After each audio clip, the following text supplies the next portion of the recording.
दे दी हमें आजादी बिना खड़ग बिना ढाल, साबरमती के संत तूने कर दिया कमाल, रघुपती राघव राजा राम।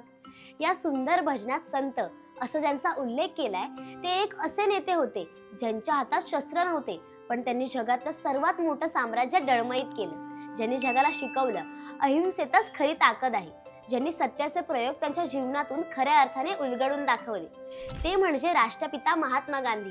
आणि 2 ऑक्टोबर ही त्यांची जयंती। चला गांधीजींचा हा प्रेरणादायी प्रवास जाणून घेऊया।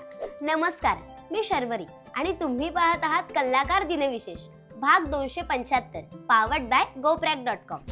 मोहनदास करमचंद गांधी यांचा जन्म 2 ऑक्टोबर 1869 रोजी गुजरातमधील पोरबंदर येथे झाला। लहानपणापासूनच त्यांना खरं बोलण्याची सवय होती। उशीर झाला म्हणून त्यांनी शिक्षकांना खरं कारण सांगितलं, तरीही वेळेवर न आल्याबद्दल त्यांना शिक्षा मिळाली होती। तेव्हापासून त्यांनी ठरवलं की जर आपण प्रामाणिक असू, खरे बोलणारे असू, तर आपल्याला प्रत्येक गोष्ट वेळेवरही करणं आवश्यक आहे।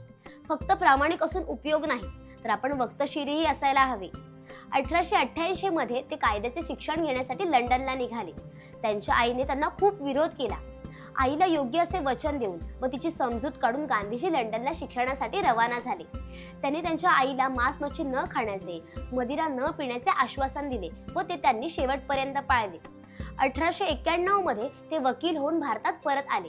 नोकरी मिळवण्यासाठी प्रयत्न करत होते। 1993 मध्ये ते साऊथ आफ्रिकेत गेले। साऊथ आफ्रिकेत एकदा ते रेल्वेमध्ये फर्स्ट क्लासच्या डब्यामध्ये तिकीट घेऊन प्रवास करताना इंग्रजांनी वर्णभेद करून गांधीजींना डब्यातून बाहेर फेकले।